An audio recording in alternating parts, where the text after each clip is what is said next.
Today we're going to be working on Big Robbie G, Detail Overload.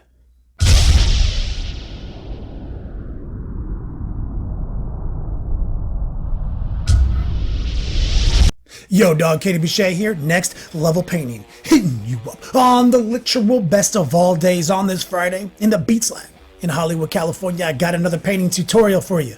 I've been painting a lot of things lately.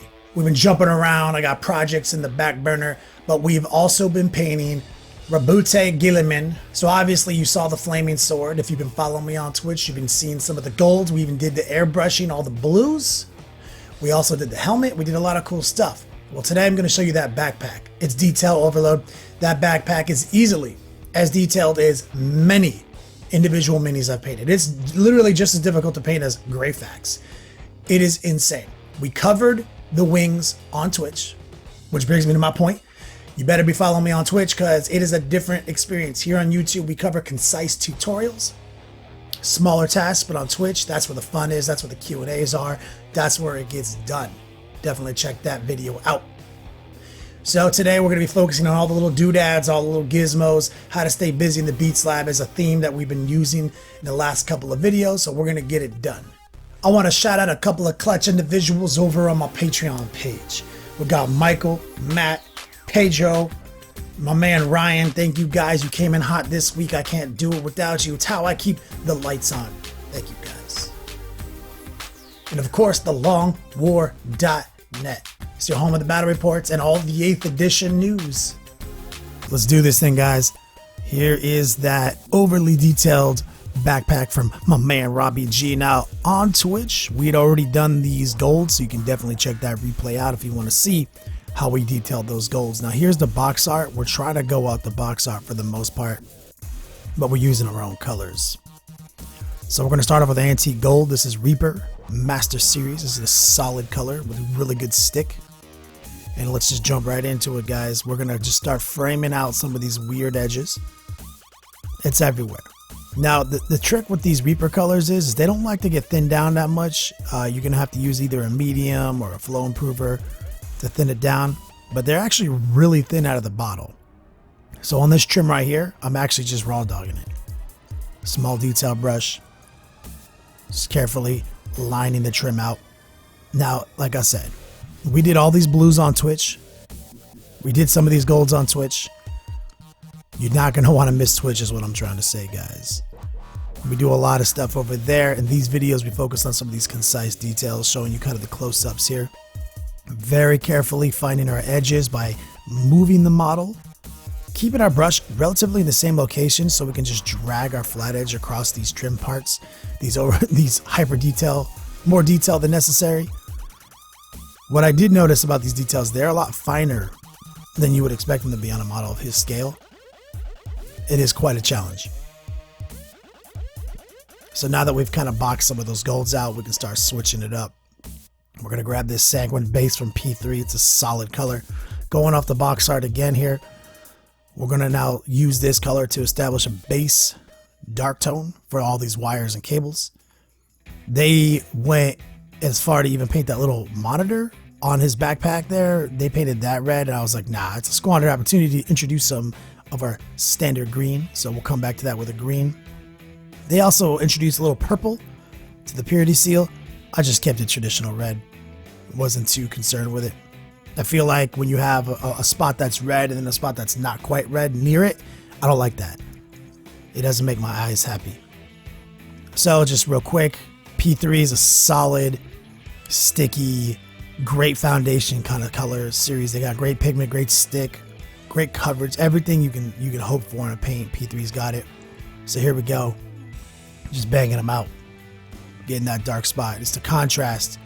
We're starting dark.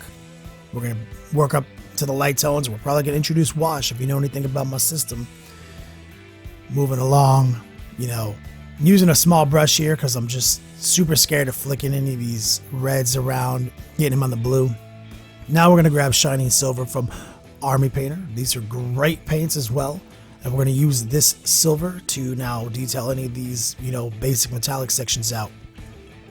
He's got lots of little doodads on the backpack. This rando vent right here. He's got that, these connection pieces to the hoses, I guess. Yeah, it looks like it.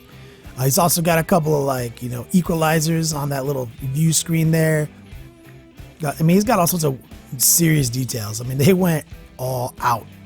This backpack in itself was as time consuming to paint as any single miniature that I've ever painted. Like, it literally took me as long to paint this backpack as it took me to paint like the Legion Herald from Forge World for 30K. I mean, this backpack is incredible.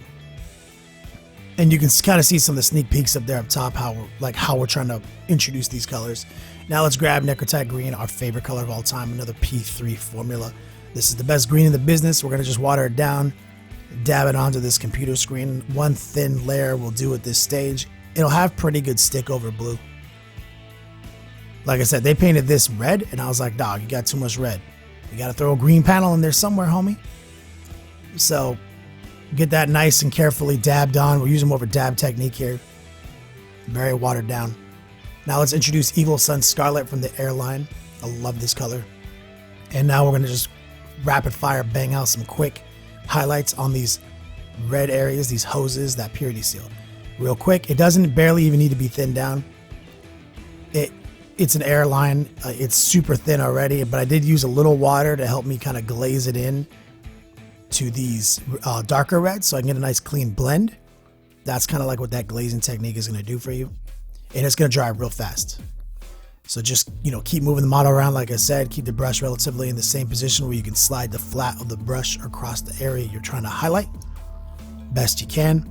Can't always do that here on camera for you because it's almost impossible to capture certain angles.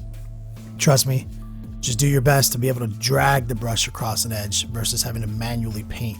See, I already messed up right there. Had to pull out a separate brush. I got some red on that area. That's exactly what happens if you can't drag the brush across these flats. Cool, cool, cool. Feeling that. Let's grab Skeleton Bone from the Army Painter. Another awesome color. We're going to use this to start establishing the parchment on this purity seal. Staying busy here. While one thing is drying, we are applying the base coats to another thing. Then while that's drying, we'll move back to something else, another task. That's a good explanation of what we're doing here. It's a good follow-up video to the last video, which was staying busy in the Beats Lab. I'm showing you how to stay busy right now. I'm also showing you this insane backpack. In case you still had your big Robbie G chilling in his packaging, I just want you to be prepared for this. So we're going to use a little bit of that skeleton bone color to start painting the black and white effects on this Mechanicum logo on his backpack here, on the sewer lid. So just a little bit of this bone color on one side of the cog and then the opposite side of the skull in the center. Real rapid fire, thin coat right over that silver. Staying busy, let that dry. Now let's go to Necromancer Cloak, another color I love from the Army Painter. And we're gonna use this as our black for the opposite side of the cog wheel and skull. Just real rapid fire, thin it down, just carefully. I mean, it's real easy too because the cog wheel does give you exactly where the dividing mark is, because if you just count the number of cogs, you're like, oh, this is the middle. So there's the opposite side of the wheel, and now we have to do the reverse side of the skull.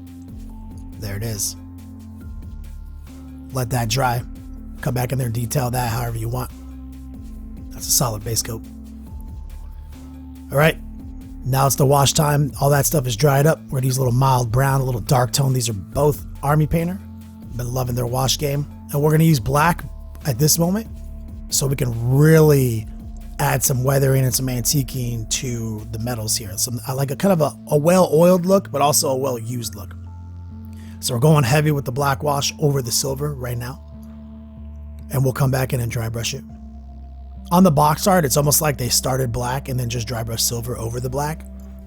We started bright silver and we're going to just introduce wash. Maybe an additional dry brush technique. So it's important to get the wash exactly where you want it and then just kind of manipulate it, move it around, knead it into position with the paintbrush. See, and I'm even putting it over the red hoses here. Putting it over everything I can. I'm going to very carefully apply this to the gold. I'm not going to actually introduce brown until I'm ready to do the purity seal. Looking good so far. Like I was saying, man, look, just look at this backpack. I mean, there is so much going on, and there's two sides of the backpack. Luckily, you really can't see anything on the other side. I already dry fitted it to the model, so I can see what the minimum amount I can paint on the other side is and get away with it. So, looking good on that silver. Very carefully switch your detail brush out. Try to wash some of these Baroque trim areas on the gold side. Make sure to get them nuts. Try to create a small border between the silver, gold, and blue. Boom. Looking good. Happy about that. Here we go. Now we're going to introduce a little bit of that mild brown, and we're going to put a nice, healthy coat over this purity seal. Try to like really age that parchment, make that parchment look real. That's what's awesome about wash. It can do that for you. We're going to add a little bit of black to just darken it up a little bit, make it a little bit more complex. We're really trying to get it to settle in those creases and those wrinkles of the parchment so that we can come back and highlight it to our heart's content. All right, Viking blue. This has been the primary highlight color of our Ultramarines army. This is another army painter. We're going to come in there real quick, thin it down, glaze it, a combination of edge highlight and glazing here. We are now adding a nice, clean, crisp highlight to the tops of most of these surfaces. And you can see it's very subtle because we already used Viking blue to highlight this in the airbrush phase. But this is just going to like lock it in, make it a little bit more aggressive. And then all we're going to do is slowly introduce whites and water and just start brightening it up, making it look more gleamy on the details, on the centers or the 90-degree angles, wherever you feel like it needs to be. I don't always think about where light is. Sometimes I just think about what looks cool. So here we go. Let's start introducing more highlights. Boom, a little bit of white been mixed in. There it is. And compare these highlights to what you see inside the fields up by his gold wings. You can see we introduced some of the same highlight scheme right there. So now all we're doing is we're not going to just keep over and over invalidating our highlight. We're going to just kind of start shortening the range, making it a tighter highlight and a brighter highlight as we go. We're going to highlight some of those equalizers. Get a little bit of under highlight there. Like I said, I don't even think about light. And like I said, now that you're going to start brightening it up, you're going to start wanting to pull out your detail brush, add a couple of cool lines in some of these fields. And then you can come back in and glaze with the midtone again, which is just taking the midtone color, watering it down, and lightly blurring the line of these highlights if you feel like the highlights are too aggressive. You've seen me do it before. Looking pretty good. Now we're adding just a little bit more white, you see, which is on an edge here, catching that 90-degree lip right there. Simple. Boom. And if you feel, like I said, if any moment you feel like it's too aggressive, you can just let it dry, come back in with that Viking blue, super thin, glaze it over, get a nice little blur there. Never forget them nuts, guys. Paint them nuts. Here it is. Ancient Chinese technique. Okay, let's move this along. All right, let's pull out that initial red, the highlight Evil Sun Scarlet, and now we're going to come back in there and just glaze in. I mean, it's kind of glazy, but it's not super glazy. I don't like on these pipes. I don't like it to be too watery. It'll get away from you. But it is thinned. We're now highlighting. So we've done two things to create contrast. We painted them red, brightened it up a little bit, washed it, which made it darker. And then we're reestablishing the highlight on the raised surfaces. So we've made the dark areas dark and the bright areas bright simultaneously. That gives you good contrast. The fact that it's red and blue is also a contrast. So we've got contrast inside the red that's trying to create contrast over the blue. Looks solid. Now we're going to introduce a little Troll Slayer orange. We're going to mix it in a little bit with the red, a little bit glazier, a little bit more thinned down. And we are going to, on the peaks of these wires as they twist and they turn, we are going to add a little bit more of a highlight, taking that highlight to one more notch. Take it to 10, take it to 11, wash it back to 10. It's kind of like where I'm at. It's looking solid. Love Troll Slayer orange. You can let it dry, do another layer, let it dry, do another layer. You can take it as bright as you want. I usually do one or two series of glazing. You can see how very thin it is on my glove there. Feeling that. Okay. Now we're going to dry brush that initial silver, that shining silver, back over his ammo belt here so it can clip all those hard angles, create another bright contrast. Like I said, we painted it bright, then we painted it at 11 brightness. We washed it back down to 10, and we're going to introduce a little bit of dry brush to kind of like sneak it above that 10 range, make it look its absolute best. Basically, that's my go-to. Make it bright, make it dark, make it bright. Okay, now for areas like this sewer lid, we're going to just use the paintbrush. Add a little bit of this non-glazy technique, I guess. We're using just a little bit of water, but not a lot. Just enough to get some flow, and we're manually establishing the highlights, no dry brush. All right, now we are going to go glazy. Back to the parchment, we're adding a little bit more of that skeleton bone with any random beige color that you have in your collection. And we're going to just start sketching a nice edge highlight on this seal, on the parchment. And then we're going to thin it out real thin. And then we're going to just start establishing some nice clutch transitions. This is going to be a really great example of how I like to glaze. Very thin. Building that highlight. And then we're going to start sketching it across. See here? Nice, thin, very even strokes. Giving ourselves the raised surfaces, giving a nice highlight to those. Good transition into the dark zones. And this will give us a great base to start sketching our text in on. Because obviously you got to draw some text on Robbie, big Robbie G. You're going to just walk around with a blank parchment. Before that, though, that's got to dry. Let's grab that new gold. This is Reaper Master Series, one of my favorite highlight golds in the business. And we're going to just, like I said, raw dog, clean edge highlight on that Baroque armor. Give it, make it look its best. We've washed it, so now it's got some nice contrast, nice antiquing. We're just establishing some nice gold gleam. And you can take this as far as you want. You can add any amount of silver to it to brighten it up. Whatever you're feeling, and we will do that. Once we get a nice established highlight here, we'll introduce a little bit of that shining silver, and we'll just add a couple little peaks, and that's how we're going to get that gold looking so fresh. There we go.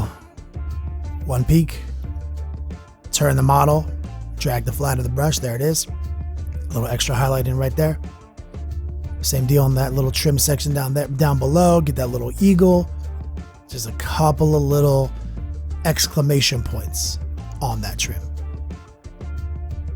All right, we're taking a little bit of that black wash, very thin, and we're going to start sketching some horizontal lines, very thin, and they're going to be drying really fast.